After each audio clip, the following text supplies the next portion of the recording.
마스크와 또 안경도 벗고 하도록 하겠습니다. 감사합니다.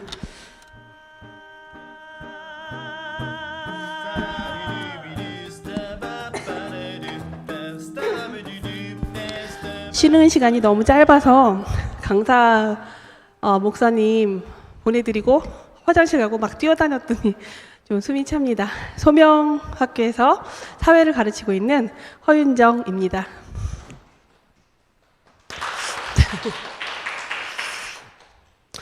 디베이트를 나누는 시간 첫 번째로 제가 순서를 맡았는데요. PPT를 보시면서 얘기를 하면 될 것 같습니다. 교재에서는 지금 몇 페이지인지 다 아시죠? 11페이지에 해당하고요. 그냥 보시면서 간단하게 메모하셔도 될 것 같아요.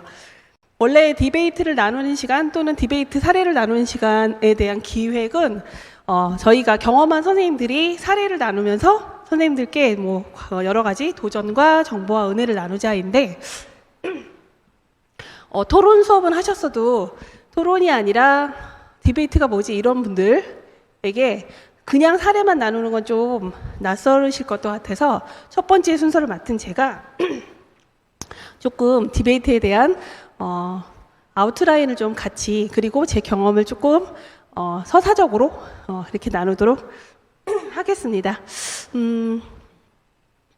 토론하고 토의하고 디베이트는 어떻게 다를까요?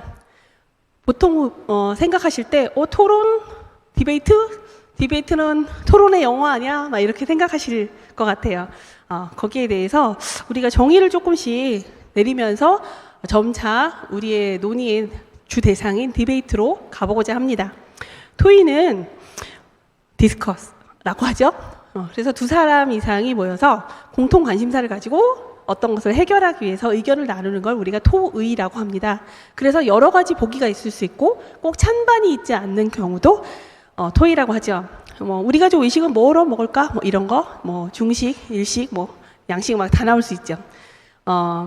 반면에 토론은 두 사람 이상인 건 비슷하겠지만 디베이트라고 영어로도 하긴 해요. 주제에 대해서 찬성하는 사람이고 반대하는 사람이 있어서 자기 주장이 옳음을 논리적으로 펼쳐서 그 논쟁을 거쳐서 어떤 바람직한 결론까지 가는 설득하는 말하기라고 할 수 있죠. 아까 외식의 예를 들자면 외식으로 뭘 먹을까? 중국집에 갈까? 돈가스집에 갈까? 이런 것들은 토의라면 외식을 해야 될까? 말아야 될까? 나는 찬성이야. 난 안 나갈래. 이러면 이건 토론이 되겠죠. 찬성과 반대로 나뉘는. 예. 토론에도 되게 형식에 따라서 여러 가지 토론이 있어요. 혹시 그 교재에 있는 약 5가지에서 그 이상의 기타 토론들 중에 몇 가지 들어보셨나요? 퍼블릭 포럼 디베이트를 들어보셨다. 화면에 지금 손을 한번 들어보신다면, 네, 그 다음에 링컨 더글러스 토론이라고 들어봤다. 와, 들어보신 분이 계시군요. 의회식 토론, 세다 토론, 네, 칼포퍼 토론 등등등 여러 가지 토론이 있는데 뭐 PMI나 브레인 라이팅이나 대관람차 토론은 토론이라기보다는 이게 수업 시간에 토론의 형식으로 아이들이 이렇게 발표를 하고 의견을 나누는 거라면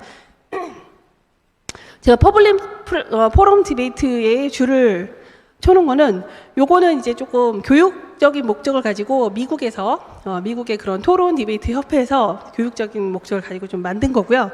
나머지는 뭐 링컨과 더글라스가 대통령 후보 연설 때 했던 토론, 이 링컨 더글라스 토론에 해당하고 뭐 의회식 토론은 영국 의회에서 뭐 이렇게 하기도 했습니다. 그 중에서 퍼블릭 포럼 디베이트가 2명이나 4명씩 할 수 있고 그 다음에 찬반 모두를 준비해야 되고 그리고 여러 가지 주제를 함께 다룰 수 있어서, 그러니까 여러 가지 주제를 한꺼번에 다룬다는 건 아니고 여러 가지 주제, 뭐 정책이나 이슈나 등등. 그래서 교육적 목적에 적합하도록 2002년에 이제 미국에서 만든 거고요. 링컨 더글라스는 1:1 토론이다 보니까 소수만 참여하게 돼서 교육적으로는 조금 많은 학생이 참여할 수 없고, 의회식 토론은 원래 전통적인 영국 의회식 토론은 토론에 임박해서 주제를 주기 때문에 저희 아이들처럼 사전 조사를 해야 되는 경우에도 좀 마땅치 않은 것 같습니다. 세다 토론은 펄리시 토론이라고도 하는데 쉽게 말하면 정책 토론이거든요. 그래서 이것도 그런 우리가 대통령 후보 아니면 국회의원 후보들 나와서 정책 토론회 같은 거 할 때 그럴 때 많이 보는 것 같고요. 칼포퍼 토론이 좀 배우면 재밌다고는 하는데 우리 학생들이 배우기에는 반박을 2번 이상 해야 되는 형식이 있어서 이것도 조금 어렵다고 합니다. 그래서 그냥 우리는 이제 제가 이 시간 이후에 다루는 모든 디베이트라는 단어는 토론의 영어식 표현보다는 이 퍼블릭 포럼 디베이트, 요 논증 토론이라고 우리말로 번역해서 사용하기도 하시더라고요. 그래서 이 논증 토론, 퍼블릭 포럼 디베이트 형식의 토론을 좀 보도록 하겠습니다. 정확하게 뭐 정의를 내리자면 갈등 상황에서 서로 다른 사람들이 모여서 형식적인 제약 가운데 의견을 종합하고 더 나은 방향으로 공동의 대답을 만들어가는 것이라고 정의를 해봤습니다. 일반적인 퍼블릭 포럼 디베이트 포맷은 찬성 측과 반대 측이 있고요. 거기에 입론이 4분씩, 교차질이 3분, 반박이 4분, 또 교차질이 3분, 또 요약 2분, 또 전체 교차질이 3분, 마지막 초점 2분 이런 형식으로 돼 있어서 다른 디베이트들보다는 마지막 초점 부분이 추가된 형식이라서 교육적인 그런 목적으로 사용하기가 좋을 것 같습니다. 이런 토론과 토의 또는 디베이트는 우리가 언제 어떤 이유로 왜 하게 될까요? 필요성을 좀 잠깐 보자면요. 우리는 개인으로 살 수 없죠. 공동체 속에 살아가고 있습니다. 이 지구상에 혼자 살 수 없고요. 각각 다른 사람들이 다 모여 삽니다. 얼마나 다른지 쌍둥이도 다른 시대에 살고 있죠. 근데 이렇게 각각 다른 이 사회에서 관계를 맺고 살아가고요. 그 관계는 소통을 필요로 합니다. 조금 아까 우리 목사님 소통에 대해서 굉장히 많은 그런 인사이트를 주셨는데 이런 소통은 서로에게 또 영향을 주고 받게 됩니다. 영향을 주고 받다 보면 좋은 영향, 나쁜 영향, 또 내가 더 큰 영향을 끼치기 위해서 또는 나는 그 영향을 받아들이기 싫어서 등등 많은 갈등을 이제 유발하게 되죠. 이런 갈등 속에서 서로가 다름을 인정하는 것, 그리고 그 다름을 인정하면서도 함께 살아가는, 그래서 저희 주변에, 저희 제자들도 그렇지만 주변에 좀 다 큰 성인들, 대학생들 보면 이 함께 살기를 차라리 거부하고 혼자 살겠어 하고 스스로를 고립해서 자기만의 마이웨이로 가는 친구들이 많은데 이렇게 함께 살 수밖에 없는 거를 인정한다면 그런 토론과 디베이트의 그런 교육적인 효과가 굉장히 많을 것 같다는 생각이 듭니다. 이 시간에 잠깐 브레인스토밍을 해보려고 하는데요. 뭐 그룹을 나눌 것도 아니고 그냥 댓글창에 올려주시면 될 것 같아요.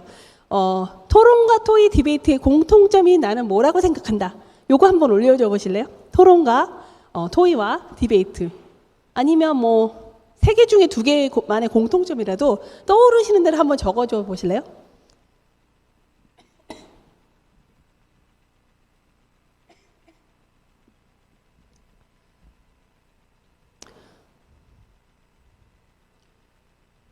제가 볼 수가 없어서 혹시 댓글 좀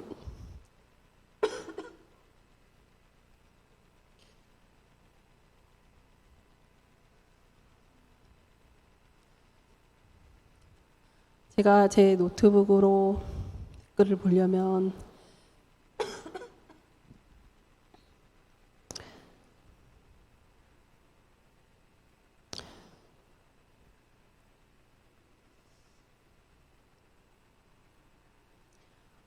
좀 보이네요. 네. 최선의 선택이다. 논제에 대한 자신의 의견이 있다. 문제 해결에 2명 이상의 대화를 나눈다. 소통할 수 있다.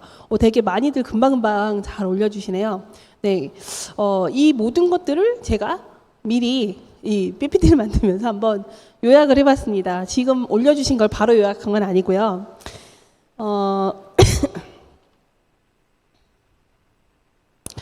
일단 둘 이상이 해야 되죠. 그래서 뭐 글쓰기나 TV 보기 이런 거 다 혼자 할 수 있잖아요. 그런데 토론이라는 거 또는 토의라는 거 또 디베이트라는 거는 집단으로 행해지는 둘 이상의 행동이죠. 활동이고 그리고 말을 언어를 매개로 하는 의사결정 수단이기도 합니다. 또한 특정 문제 해결을 목표로 하고 있어요. 그리고 다른 의견과 생각에 대해서 듣기와 설득하기라는, 그러니까 말만 계속하는 게 아니라 들어야 되고, 들어야지 반박을 할 수 있고, 들어야지 뭐랄까, 긍정을 하든지 부정을 하든지 반박을 하든지 동의를 하든지 할 수 있죠. 그래서 이런 공통점들이 있습니다. 그렇다면 차이점도 꽤 많을 텐데요. 그 차이점을 저희가 크게 세 가지 항목에서 한번 비교해 봤습니다. 시간과 순서에 있어서 토론과 그다음에 토의와 디베이트는 어떻게 다를까요? 토의는 시간과 순서에 제약이 없죠. 그냥 끝이 없이 갈 수도 있고, 에이 이쯤에서 끝내자 하고 일어날 수도 있고, 누구 먼저 말해 이런 것도 그렇게 크게 제약이 없습니다. 토론은 시간과 순서를 정해놓고 할 수도 있고요. 그냥 하다가 끝날 수도 있고요. 또 학생들이 수업 시간에 하는 활동 중에는 토의와 토론이 같이 일어나는 경우도 굉장히 많습니다. 예를 들어서 우리 모둠에서 이번 과제 발표를 뭘로 할까? 이런 건 토의가 되겠죠. 그럴 때 그 토의 가운데서도 또 이걸 하자 저거 하자 했을 때 뭐 그 중에서 난 이걸 원해 하면 서로가 설득을 하는 과정은 또 토론이 될 수 있죠. 디베이트는 정확하게 시간과 순서를 정해놓고 가장 제약의 형식이 꽤 있는 그런 토론 방식이라고 보시면 될 것 같습니다. 찬성과 반대에 대해서는 어떨까요? 아까 토의의 그 정의에서도 보셔서 아시겠지만 토의는 찬성과 반대 의견이 따로 없고 공통의 관심사가 있을 뿐입니다. 반면에 토론은 찬성과 반대를 가지고 나누어서 이야기를 하겠죠. 디베이트도 물론 찬성과 반대가 나누어져 있습니다. 결론을 꼭 내야 될까요? 네, 토의에서는 결론이 나올 수도 있고요. 그냥 이야기를 많이 듣고 알겠어. 너의 의견은 그렇구나. 뭐 우리는 이런 의견을 가지고 있구나. 여기서 끝날 수도 있습니다. 토론은 어떨까요? 네, 토론도 마찬가지로 결론이 날 수도 있고요. 그냥 결론이 나지 않고 다름을 이해하고 또는 상대방의 입장을 이해하고 끝날 수도 있죠. 디베이트도 마찬가지라고 보시면 되겠습니다. 그렇다면 디베이트를 우리가 지금 수업에서 하고자 하고 또 저희 워크샵 컨퍼런스 이름도 토론과 디베이트입니다. 그래서 토론을 수업은 뭐 국어과 과학과 수학과 되게 많이 하고 있고 사회과에서도 많이 하고 있는데 이런 거에 비해서 우리는 지금부터 왜 디베이트라는 것에 집중하고자 하는가라는 걸 두 번째로 한번 생각해 보도록 하겠습니다. 디베이트의 어원을 보시자면 디베이트는 죄송합니다. 제가 숨이 좀 차면 그 다음부터 기침이 나와서요. 디베이트의 어원은 D는 분리하다에서 왔겠죠. 그 다음에 베이트는 베투에레에서 라틴어로 때리다, 싸우다 이런 뜻이라고 합니다. 그래서 이거를 문장으로 바꿔보면 표를 갈라서 싸우다, 언어를 가지고 상대방을 설득하는 그런 행위를 말할 수 있겠죠. 우리말로 토론이라는 말은 혹시 한자, 이 토자가 어떤 한자로 이루어졌는지 보이시죠?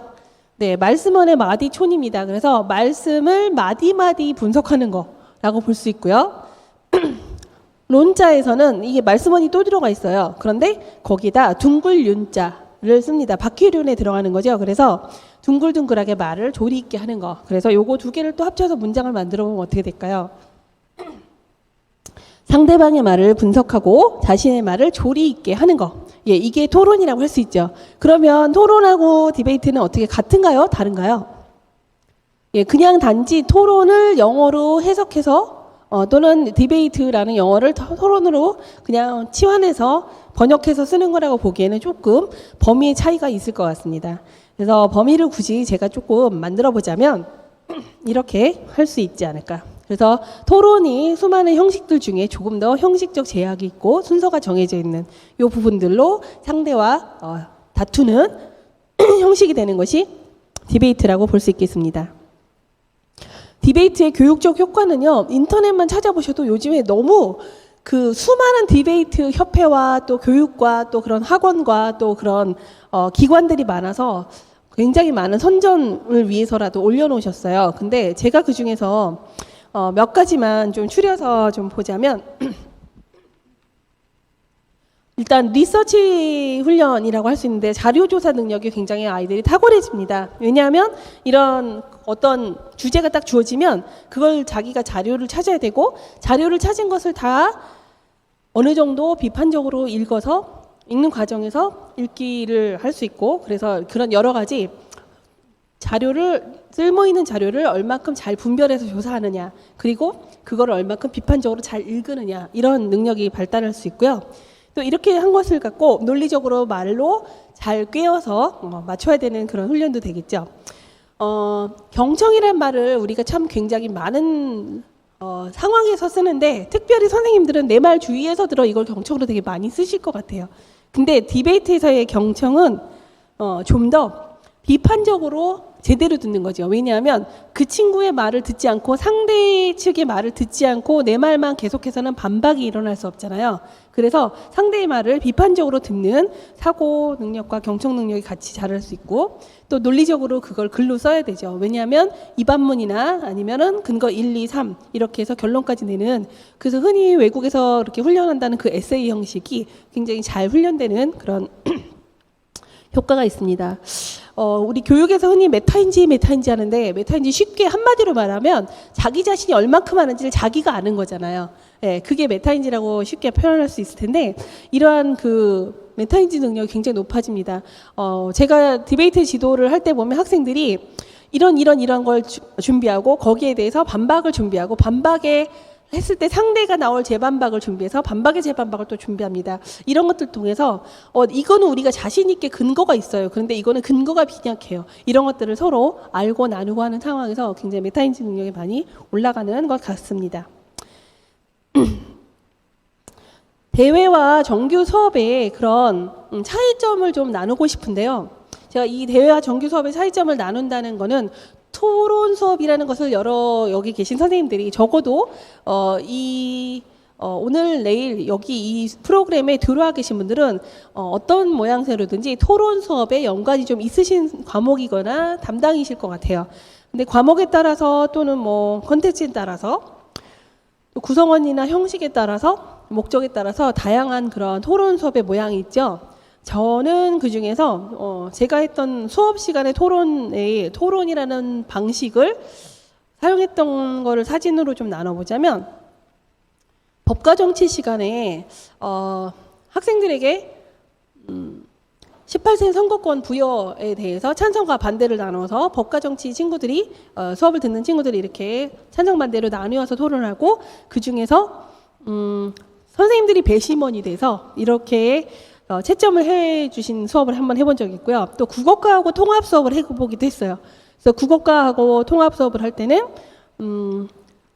국어과 10학년 친구들이 그러니까 고1 친구들이 배심원이 되고 그다음 법과 정치 듣는 11학년 친구들이 찬성과 반대 측을 해서 이 친구들이 되게 막 자기 입안 하나 말하면서 막 이렇게 손이 파르르 막 떨리면서 주장을 하기도 하고 이러더라고요. 그래서 이렇게 여러 가지로 수업을 좀 진행해 본 적이 있습니다.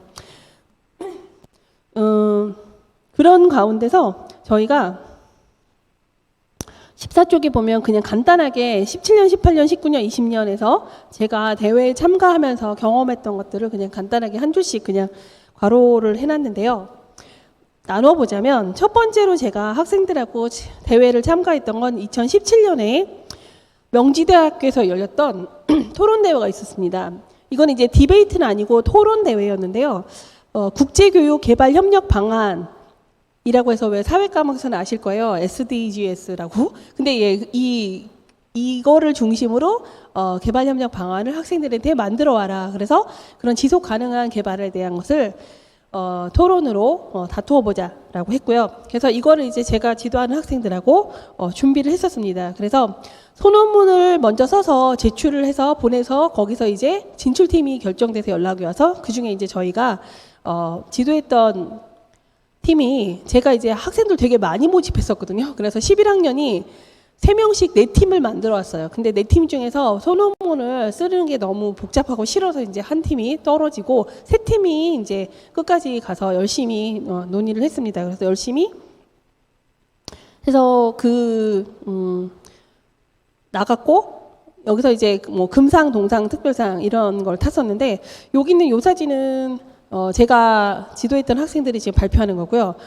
요 사진은 그때 만났던 별무리 학교 친구들 사진입니다.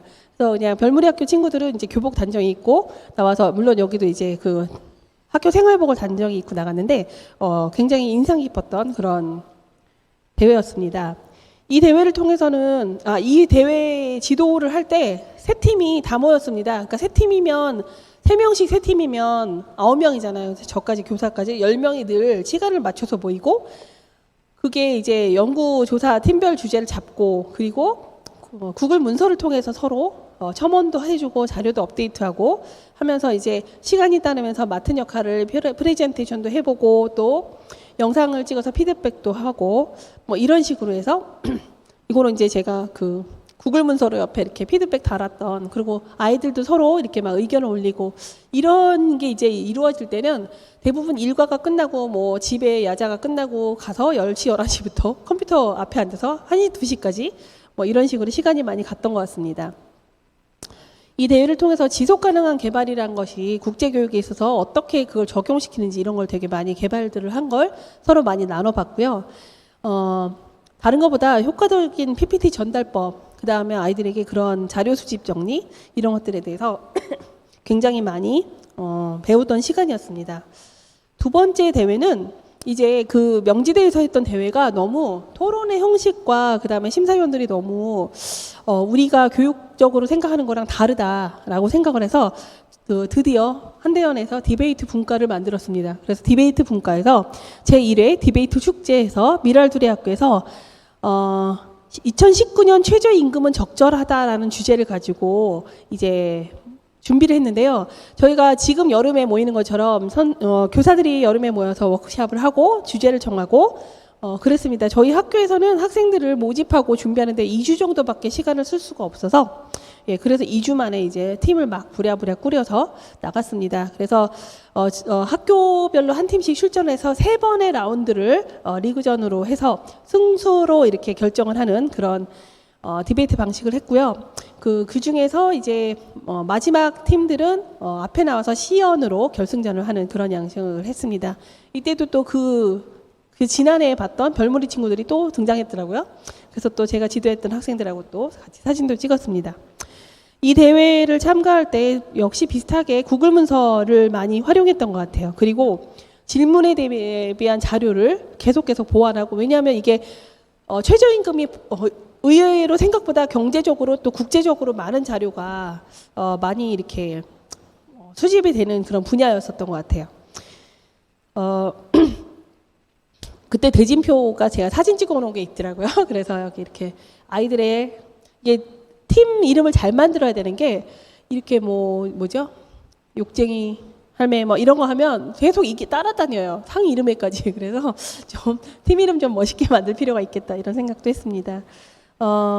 최저임금 지정에 따른 결과나 영향력, 찬반의 입장, 외국 사례 이런 것들에 대해서 굉장히 깊이 있는 탐구를 했던 것 같습니다. 그리고 양쪽 입장을 다양하게 다 준비하다 보니까 굉장히 균형적인, 처음에 시작할 때 3명의 학생 중에 너무 많이 올렸다 2019년 최저임금 적절하지 않다라는 개인적 의견을 가지고 있었던 친구가 있는데, 그 친구는 그러니까 그쪽에 그런 자료를 더 많이 모았을 거 아니에요. 근데도 불구하고 결국은 반반의 의견으로 대회를 다 치렀을 때는 그렇게 남더라고요. 그래서 이 대회를 통해서 여러 학교가 굉장히 다양한 시각을 갖고 있고, 그리고 대회에 임하는 여러 학교의 자세가 굉장히 다양하다라는 것을 많이 느꼈습니다. 이걸 통해서 학생들이 가장 많이 깨달은 거를 한마디로 얘기하자면 역지사지라는 그 단어인데요. 찬성만 주장하던 학생도 반대 입장의 근거를 다 찾아야 되고, 또 반대를 주장하고 싶은 학생들도 찬성의 입장을 찾아다 보니까 정말 상대방의 입장에 그 땅에 서보는 그 교육이 너무 아름다웠던 것 같습니다. 2019년에는 제2회 디베이트 축제가 이제 열렸는데요. 선거 연령을 만 18세로 낮춰야 한다라는 주제를 가지고 독수리학교에서 열렸습니다. 마찬가지로 3번의 디베이트 후 승수로 결선을 진출 이제 선정했는데, 1회 때랑 좀 다른 점은 1회 때는 오후에 시연 방식으로 결선을 했다면 2회 때는 그 다음 주에 CTS 방송국에 가서 결선을 내 팀이 이렇게 치루었던 걸로 기억합니다. 그래서 제가 이제 지도하는 팀은 한 4주 정도 준비를 시켰는데 11학년 한 팀과 10학년 두 팀 이렇게 해서 세 팀인데 11명이나 됐거든요. 10학년이 4팀씩이 모여서 4명씩 모여서 11명의 학생들과 그리고 같은 사회과 선생님 한 명이 파트너 지도를 해서 함께 굉장히 디베이트를 했고요. 이 사진은 그냥 스케치하는 본선 사진을 좀 실어봤습니다. 이때는 이제 아이들도 많고 저도 이제 디베이트 지도를 하는 지금 노하우가 쌓이면서 일단 정기 모임을 많이 비중을 뒀어요. 그래서 정기 모임은 딱 그냥 정해진 시간에 모이는 걸로 해서 찬반 근거 맨 처음에 10개씩 써오게 하고 10개의 자료에 근거를 다 써오게 하고 그 근거를 보니까 좀 빈약한 근거가 있고 좀 탄탄한 근거가 있으면 이걸 그 주요 두세 개로 선별해서 2반문을 쓰는 이런 식으로 했고요. 되게 좋았던 게 논거 회의를 했는데 그 9명 전체의 회의 방식으로 예상되는 그런 반박, 그다음에 대안, 재반박 이런 것들을 굉장히 구조화하는 그래서 이거가 나오면 이걸 어떻게 대답해야 될지 모르겠어. 뭐 이렇게 얘기하면 거기에 대해서 내가 조사한 자료 중에 이런 게 있는데 그걸로 대답하면 되지 않을까? 이런 식의 회의를 굉장히 많이 했던 것 같습니다. 요 사진은 그 CTS 방송국에 가서 했던 사진이고요. 요거는 독수리 학교에서 했던 단체 사진인 것 같아요. 그래서 이 흩어져 있는 정보들에 대한 그런 여러 가지 이렇게 리스트업하는 그런 능력이 굉장히 많이 성장한 것 같고요.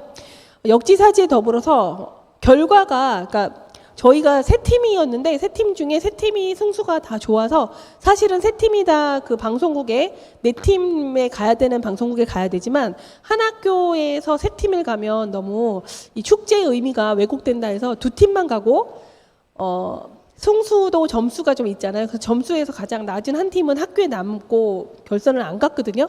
근데 결선을 안 갔던 학생들조차도 모든 과정에 충실했고 그 과정 속에서 충분히 자신들이 승자라는 그런 느낌을 받았었기 때문에 거기 안 가고 결승 안 가도 우리 충분히 만족해라는 걸 통해서 결론이 이기면 되는 게 아니라 얼마나 과정을 잘 지냈느냐라는 게 굉장히 중요하다는 걸 또 한번 느꼈던 그런 대회였던 것 같습니다. 작년에는 꿈의 학교에서 난민 입국 규제를 완화해야 한다라고 저희가 이제 기획을 하고 8월쯤에 쭉 준비를 하다가 이 온라인으로 할 수밖에 없는 상황으로 전환되면서 이걸 도저히 대회로 할 수가 없었어요. 그래서 1, 2라운드는 온라인 친선 방식으로 그러니까 꿈의 학교에서는 스태프들과 심판 선생님들이 가시고 학생들은 각자 학교에서 줌으로 참석을 했고요. 3라운드는 역시 방송국에 가서 하긴 하되 기숙학교 같은 경우 이제 외출이 허락되지 않는 학교가 많았거든요. 그래서 그냥 오프라인이 허용되는 학교들만 참가하는 그래서 온전히 더 축제의 의미가 강한 그런 대회였었던 것 같습니다. 그래서 이 대회에서 저희 학교에서는 4주 정도 이제 준비를 했고요. 11학년 한 팀과 10학년 한 팀 그래서 두 팀이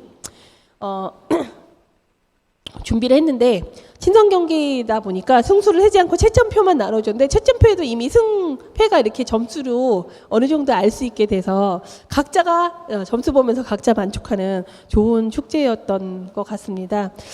마찬가지로 정기 모임을 많이 했었고요. 그리고 주제 관련 토의를 이렇게 모의 토의를 많이 했습니다. 그리고 줌으로도 또 연습을 했었어요. 이게 또 이렇게 오프라인으로만 연습하면 안 될 것 같아서 줌으로도 또 저희가 심사도 해보고 채점도 해보고 학생들도 발표를 하면서 줌에서의 원활한 그런 것들이 아마 이때 가장 많이 올랐던 것 같습니다.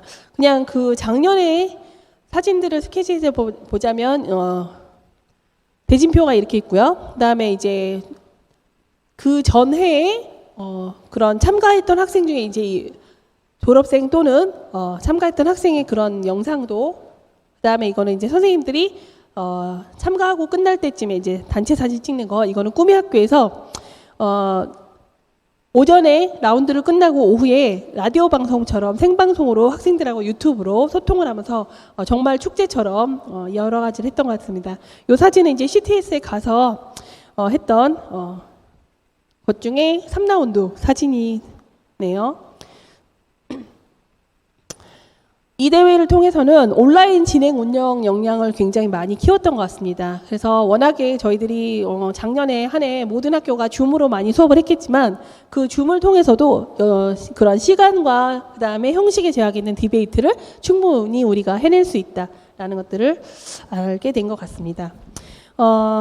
이런 대회를 저희가 1년의 대회를 3번, 4번 쭉 참석하면서 느낀 결론 중에 하나를 좀 나누자면 특정 주제에 대해서는 학생들이 거의 박사가 됩니다. 그리고 그런 그 전문가 못지않은 그런 지식을 창방은 막론하고 입체적으로 갖게 되고요. 그 중에서 2019년도에 그 선거권, 만 18세 선거권에 대한 거를 저희가 하고 11월쯤에 하고 12월에 이제 입법 통과가 됐거든요. 그래서 이제 18세 선거권이 생겼는데 그때쯤에 이제 저희 디베이트 했던 친구들하고 나눌 때 야, 이거 통과됐어. 되게 재밌지. 그랬더니 자기는 어느 누구의 어른을 만나도 왜 이거를 찬성할 수 있는지 또는 왜 반대할 수 있는지를 30분 이상 얘기할 수 있다고 학생들이 이렇게 얘기를 하더라고요. 네, 그래서 굉장히 전문가 못지않은 그런 입체적인 그런 사고를 갖게 되는 건 되게 좋은 것 같습니다. 그리고 관심과 열정이 있는 학생들이 오잖아요. 그런 학생들을 데리고 또 그 학생들이 대회에 대해서 또 승부욕도 굉장히 있어요. 승부욕이 없던 사람들도 승부욕이 생기는 게 또 디베이트더라고요. 그래서 이런 승부욕을 가지고 있는 학생들이 깊이 있는 자료 이해와 더불어서 작전을 짜고 논거를 펼치고 하다 보니까 굉장히 탁월성 있는 그런 주제 이해가 있었던 것 같습니다. 또 지원한 소수의 학생들과 교사 입장에서 되게 시간을 많이 나누고 하는 것에 대한 묘미가 있고요. 또 학생들 입장에서 자기소개서에 쓸거리도 되게 풍부해지는 것 같아요. 하지만 또 교사가 드리는 여러 가지 에너지에 비하면 그 학년 또는 그 학교에서 굉장히 소수의 학생에게만 그런 에너지가 집중되는 그런 보편적 교육은 일어나지 않는 그런 모습도 경험했던 것 같습니다. 혹시 선생님들께서 방과 후 프로그램으로 학교에서 이렇게 진행을 하고 계시거나 아니면 선택적 수업으로 하고 계시다면 이런 특징들을 보실 수 있죠. 그리고 이런 특징들이 갖고 있는 한계는 배움의 누적이 좀 눈에 보이기 어렵거나 꾸준한 활동을 보장할 수 없거나 또는 단회성 맛배기에 특강이 되거나 아니면 학년이 섞일 경우에는 그런 수준 고려가 어려운 경우도 꽤 있는 것 같습니다. 그래서 저희 소명학교에서는 작년에 2020년에 정규 수업으로 11학년 수업으로 2학기에 개설을 해봤습니다. 그래서 11학년 2학기에 이제 학생들을 느닷없이 국어 수업, 영어 수업 이런 게 있듯이 디베이트라는 과목이 수업 시간에 훅 들어왔죠. 조금 자세하게 제가 지금 커리큘럼을 좀 보여드리자면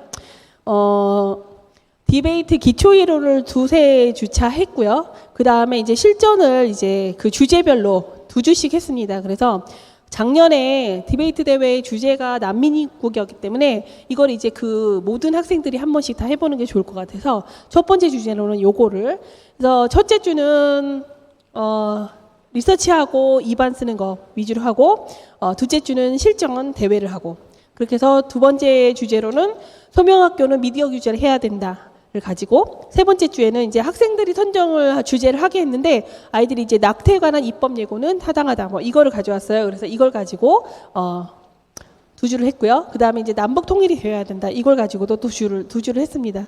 그래서 수행 평가를 해야 되잖아요. 수업이니까. 그래서 이 20%는 수업 태도를 했고요. 그 다음에 수행 과제 중에 찬반 2반문 쓰는 거를 40점을 했습니다. 그리고 실제 토론에서 이제 심판들에게 얻는 점수를 이제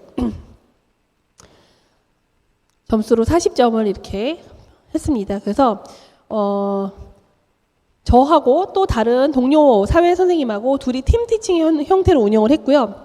이것으로 클래스룸을 이용해서 많이 자료를 과제도 클래스룸으로 주고 그다음에 자료에 대한 게시도 클래스룸으로 이렇게 했습니다. 그래서 이런 식으로 클래스룸을 많이 이용해서 온라인인 특징을 좀 잘 살려봤던 것 같습니다.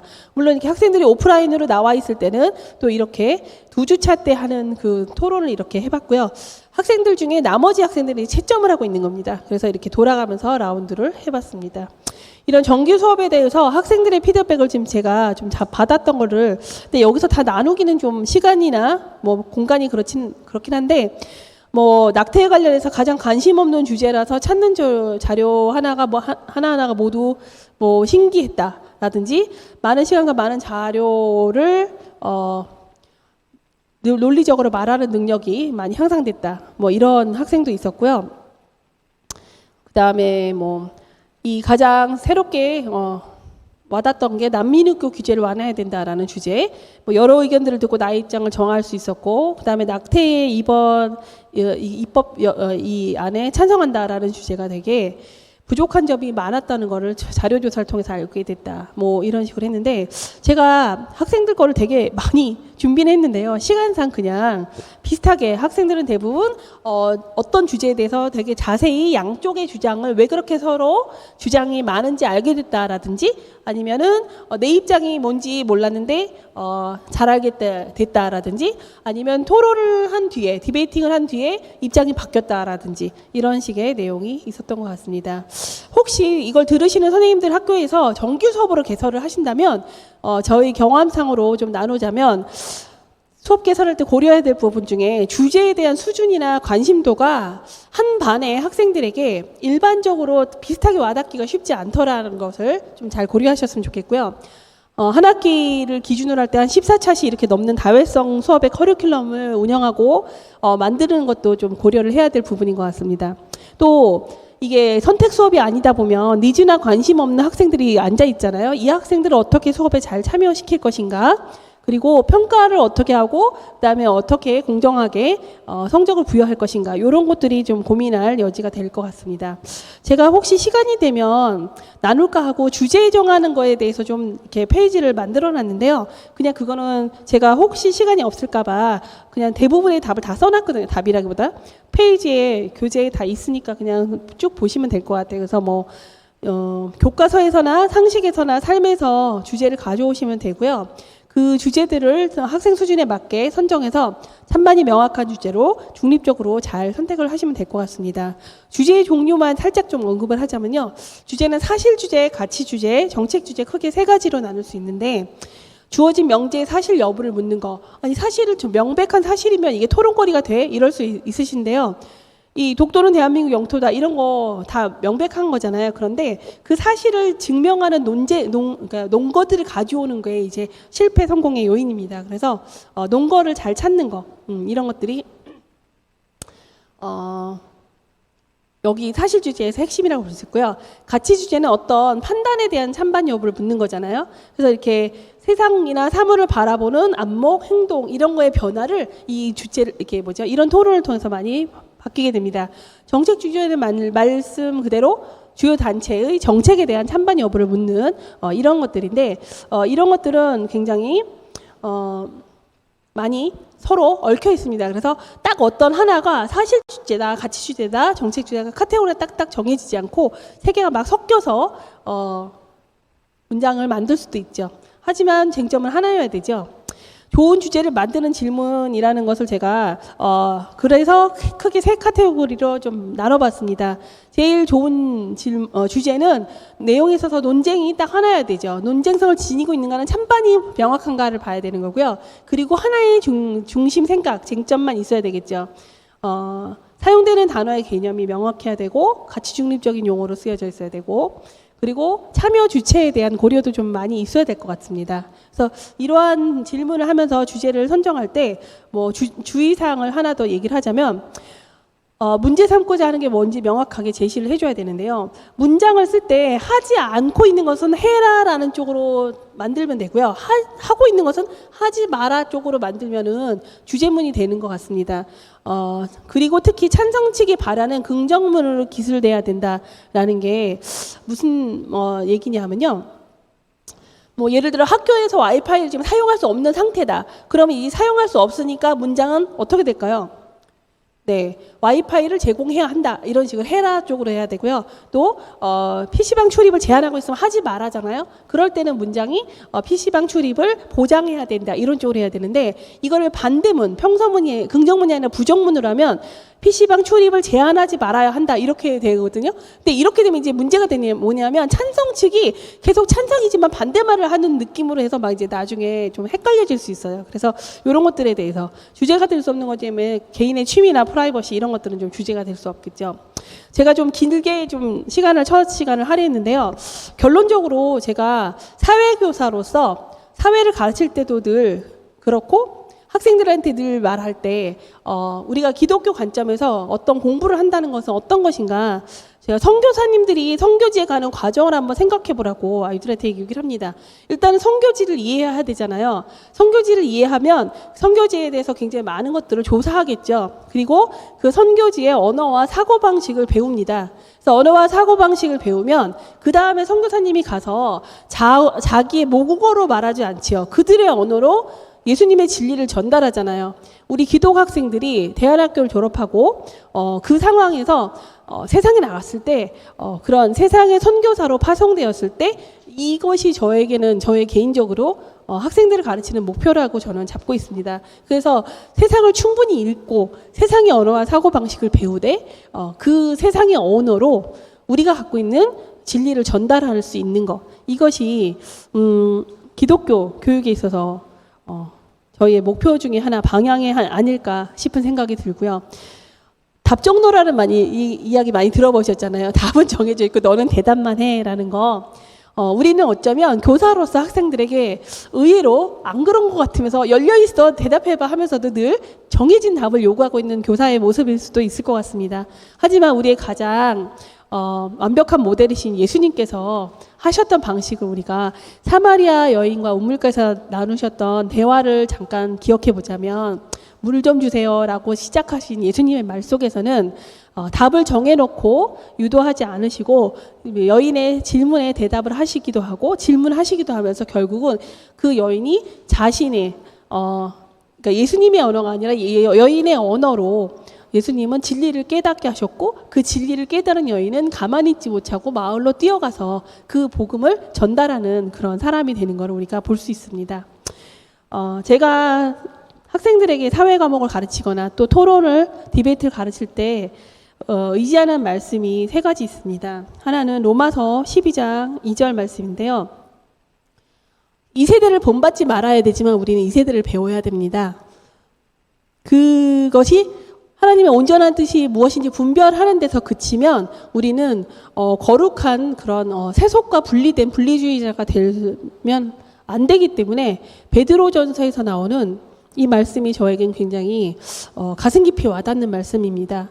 아이들이 고등학교를 졸업하고 대안학교를 다 졸업하고 일반 대학에 갔을 때 왜 니네 기독교인들은 이렇게 안 되는 게 많어? 왜 뭐는 안 돼? 왜 뭐는 안 돼? 왜 술은 안 돼? 왜 동성애는 안 돼? 등등등. 왜 소수에 대한 그 인권을 그렇게 옹호하면 안 돼? 라는 질문을 했을 때 안전한 기독교 대안학교라는 곳 안에서 너무도 평안하게 살던 아이들에게는 이것들에 대한 질문에 이유는 나도 몰라. 그냥 우리 목사님이 그랬어. 우리 선생님이 그랬어. 라고 대답하면 우리의 교육은 실패한 거라고 저는 생각합니다. 너희 속에 있는 소망에 관한 이유를 묻는 자에게 대답할 것을 항상 예비하되 라는 게 저희가 아이들에게 가르치는 그런 내용이 되고 이유가 되어야 되지 않을까라는 생각을 하고요. 그런 것들을 조금 더 강화시켜 줄 수 있는 가장 좋은 그런 교육 방법 중에 하나가 이사야서 말씀도 제가 좋아하는 건데요. 학자의 혀를 내게 주사 곰핍한 자를 말로 어떻게 도와줄 줄을 알게 하시고 아침마다 깨우치시되 나의 귀를 깨우치사 학자같이 알아듣게 하시는도다. 보면은 그 말로 도와주고자 하는 그러한 섬김의 마음과 학자같이 알아듣게 하시는 그런 경청의 마음이 같이 들어있는 기도를 이사야가 하는 것을 볼 수 있습니다.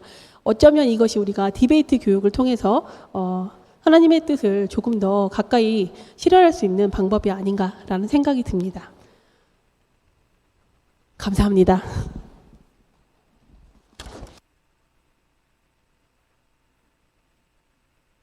제가 좀 길게 하긴 했는데